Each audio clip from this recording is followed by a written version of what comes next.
Vamos a ir a la información, vamos a ir a una entrevista que le hizo Juan Becerra a la ministra Lenia Batres, donde habla sobre la reforma al Poder Judicial. Hay que recordar que hoy la misma Suprema Corte de Justicia da un veredicto donde los jueces que pedían la suspensión o habían amparado la elección al Poder Judicial, hoy esos mismos ministros han dicho que esos jueces no tenían la razón y les dieron 24 horas para que analicen su sentencia y seguramente que la revoquen porque hoy ya están denunciados ante la Fiscalía General de la República. Pero antes vamos a ir a este video de el director del Infonavit, Octavio Romero Oropesa, donde manda este mensaje al pueblo de México. ¿Por qué es tan importante la reforma que se hizo al Infonavit? Ya que todos sabemos que era un gran negocio para los políticos y para los funcionarios que ahí estaban y para empresarios. Amigos, vamos a ir a este video. Bueno, hoy es viernes 14 de febrero, Día del Amor y la Amistad. Estamos muy contentos por el Día del Amor y la Amistad, pero principalmente porque el día de ayer se aprobó la reforma a la ley del Infonavit. Esta reforma es muy importante porque va a permitir sacar adelante el programa prioritario de vivienda planteado por la presidenta Claudia Sheinbaum, que consiste en que desde el Infonavit se construyan 500,000 viviendas y otras 500,000 en la CONAVI. También la reforma a la ley del Infonavit le va a dar mucha transparencia a la forma como se utilizan los recursos en el Infonavit. Va a permitir agilidad, va a permitir que construyamos vivienda para la gente que más lo necesita, gente que gana menos de 2 salarios mínimos, y también renta con opción a compra para jóvenes, para jefas de familia, para adultos mayores. En fin, es una reforma que trae muchos beneficios. Decirles que tiene más de 10 años que en nuestro país no se construye vivienda de interés social.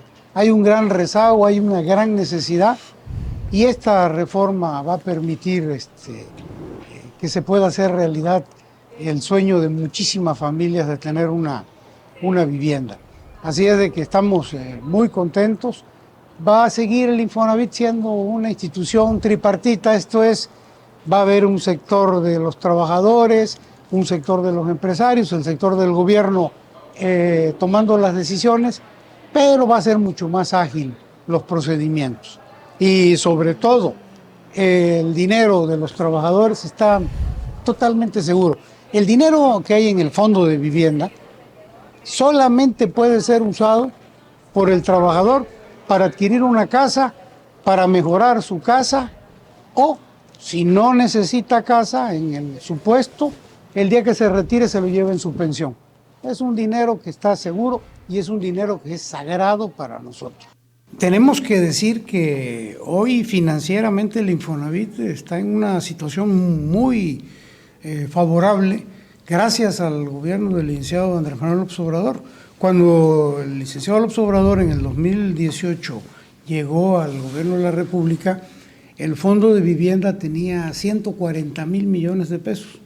La política de incremento salarial que se llevó a cabo en la administración pasada llevó de 140,000 millones el fondo de vivienda a 800,000 millones de pesos. Y eso pone al Infonavit en una situación financiera muy importante que va a permitir la construcción de todas estas viviendas que están programadas. Vamos a ir a este video para que veamos cómo hoy el Poder Judicial se victimiza. Y es que la magistrada Julia María del Carmen García González denuncia que se han autorizado acciones penales sobre los jueces que otorgaron suspensiones en contra de la reforma judicial. Amigos y amigas, hoy ya está el caso en la Fiscalía, está el caso en la Judicatura del mismo Poder Judicial. Es que hoy se hacen las víctimas, pero amigos, ¿cómo es posible que ellos mismos metan amparos y ellos mismos se los otorguen? Y todavía lo más descarado, sin fundamento alguno, pasando sobre la Constitución. Amigos, Eso no puede ser en el Poder Judicial. Estos señores se sentían en el Poder Supremo y ya nada más porque eran jueces podían otorgar amparos y más amparos. Se acostumbraron que amparaban a delincuentes, sacaban a delincuentes y sobre todo desbloqueaban cuentas a delincuentes. Vamos a escuchar cómo esta magistrada se hace la víctima. Vamos a ir a su video. Y aquí lo denunciamos públicamente porque de verdad es algo que nos estremece incluso, es que sepan que también el Consejo de la Judicatura Federal ha tomado ya la decisión de denunciar penalmente a las y los jueces. Tenemos ya absoluta seguridad de que la mayoría oficialista del Consejo de la Judicatura Federal ha dado luz verde a que ese órgano interno del Poder Judicial de la Federación dé vista a la Fiscalía General de la República.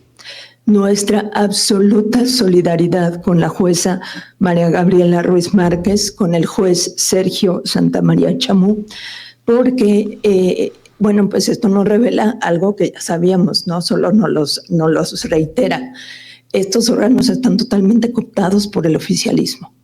Es increíble que el propio Consejo de la Judicatura Federal, que es el órgano que está llamado a garantizar nuestra independencia, a generar las condiciones propicias, tanto materiales como de recursos humanos, para que la justicia se cristalice y se materialice todos los días en este país, ahora resulta que va a ser también quien persiga a los jueces y a las juezas por tomar estas decisiones que además adoptan en ese libre albedrío, en esa postura, en esa discrecionalidad y en ese prudente arbitrio que son inherentes a cualquier persona juzgadora con el mínimo de independencia que se requiere para hacer su trabajo.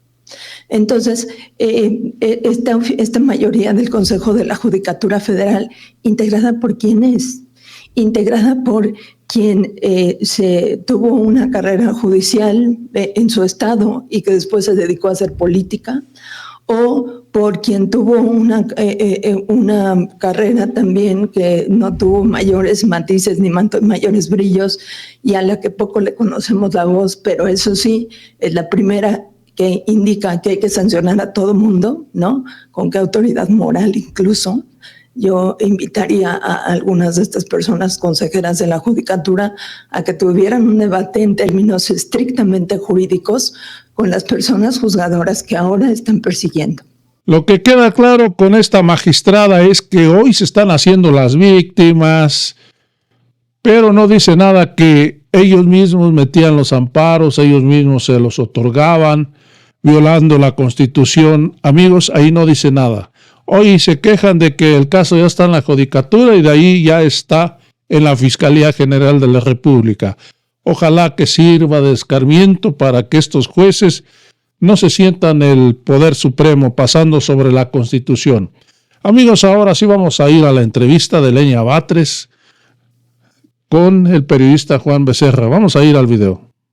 Bueno, le decía que la Suprema Corte determinó no exhortar al Instituto Nacional Electoral y al Tribunal Electoral a respetar las suspensiones emitidas en contra de la reforma judicial, por lo que no existe ninguna orden expresa a ninguna autoridad para respetar las suspensiones. Agradezco enormemente a la ministra de la Suprema Corte de Justicia de la Nación, Lenia Batres, que nos acompañe. Ministra, qué gusto saludarla, en verdad. Muchas gracias por acompañarnos.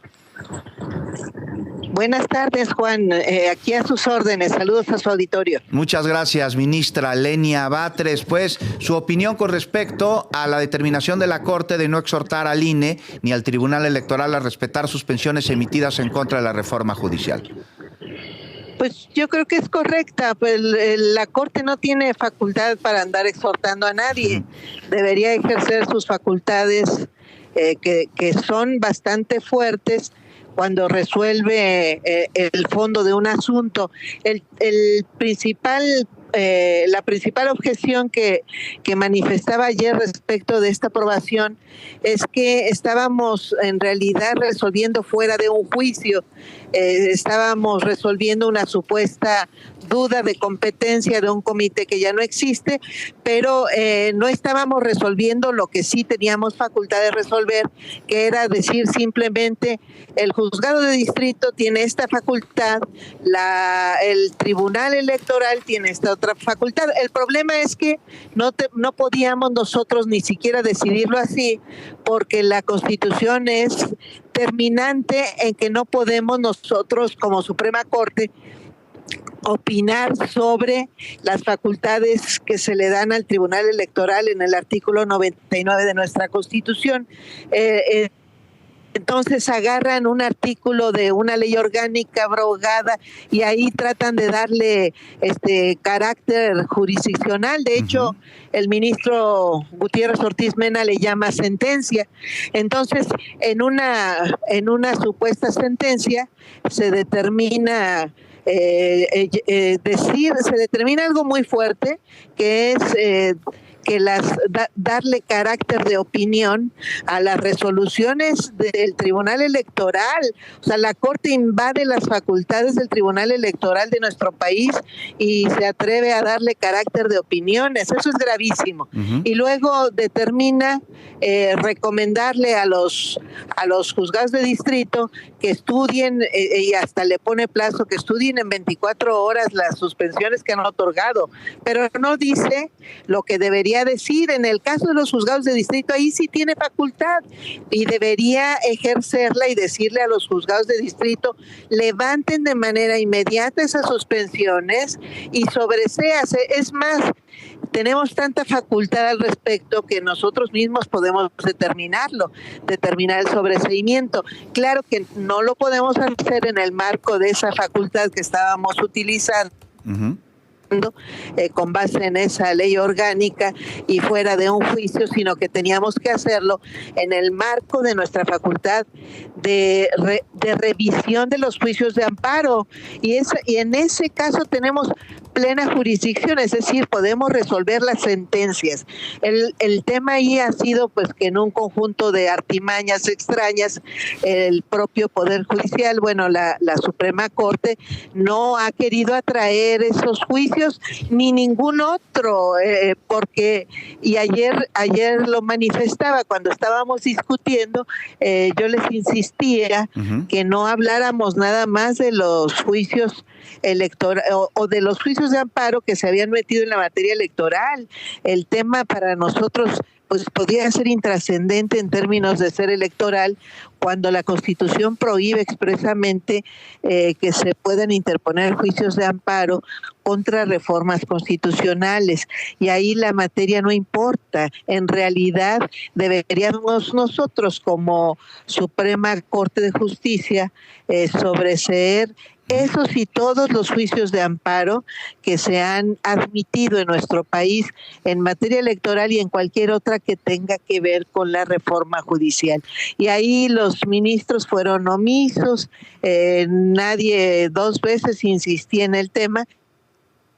Sí. Hicieron mutis, y eso quiere decir que justamente pues más bien lo que no quieren es meterse en esos juicios para dejarlos vivos. Claro. Lo decía usted, ministra, lo decía usted muy claro el día de ayer. El Tribunal Electoral emite una orden y la Suprema Corte de Justicia de la Nación busca invalidarla, pero el juzgado de distrito emite una orden y exige su validez. Y para que quede claro, porque ya ve, ministra, que están entre las chicanadas y la infodemia, sí. ¿El Tribunal Electoral puede anular juicios de amparo? ¿Es una facultad que tiene? El Tribunal Electoral es la única autoridad de nuestro país en materia electoral. Entonces, puede pedirle o puede anular cualquier otro tipo de acción. En realidad no la estaba anulando directamente, lo que estaba haciendo era tener ese efecto, continuar sus funciones. O sea, lo que estaba haciendo era actuar sobre las facultades que tenía. Entonces no le da una instrucción a los jueces de amparo, sino se la da al órgano que debe dársela, claro, que es el que tiene facultad electoral. Entonces lo que hizo el Tribunal Electoral fue que en el uso de sus facultades instruyó a ese comité a continuar sus funciones. Entonces aquí el tema es que nosotros no actuamos sobre los jueces de amparo, que es sobre los que sí tenemos facultad, sino que actuamos sobre donde no tenemos facultad, que es el Tribunal Electoral. Entonces, justamente lo que podíamos nosotros hacer era aclarar, claro que es parte de la barbaridad de estos asuntos, que debimos haber dicho simple y llanamente: respétese la facultad del Tribunal Electoral, y juzgados de distrito no tienen facultad en materia electoral, que esa es la consulta que se le hizo a la Corte. Y lo más importante, ministra Lenia Batres, es que el primer domingo de junio de este año iremos a las urnas los mexicanos a decidir quiénes serán nuestros jueces, nuestros magistrados, nuestros ministros, nuestras ministras, y esto logrará que hasta ahora el único poder de la Unión cuyos representantes no son electos popularmente, lo sean. Así es. La parte positiva de esto es que finalmente queda totalmente en pie todo el proceso electoral.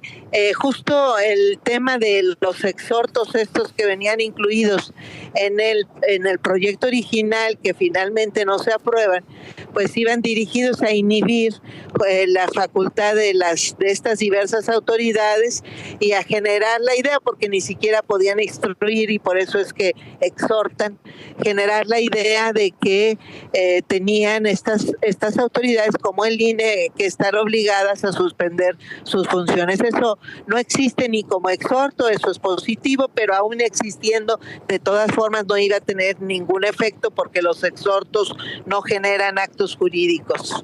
Ministra, nos queda un minuto, pero me gustaría conocer su opinión. ¿Qué le diría usted a aquellas personas que aseguran que los mexicanos no estamos preparados ni listos para elegir a nuestro Poder Judicial? No, pues más bien es esa idea pretenciosa de que hay que tener doctorados para entender la justicia. Los mexicanos sabemos muy bien qué es lo justo y qué es lo injusto, y además tenemos suficiente inteligencia para detectar personas no honestas, personas engañosas. De inmediato distinguimos la marrullería, distinguimos a... Bueno, se nos perdió la comunicación con la ministra Lenia Batres, pero ahí está su respuesta a lo discutido ayer en el Pleno de la Suprema Corte de Justicia de la Nación, a las facultades de la Corte, y por supuesto a aquellos que dicen que los mexicanos no estamos preparados para votar por nuestros jueces, pues por eso les va así en los procesos electorales. Le agradezco mucho a la ministra de la Suprema Corte de Justicia de la Nación, a la ministra Lenia Batres, esta conversación.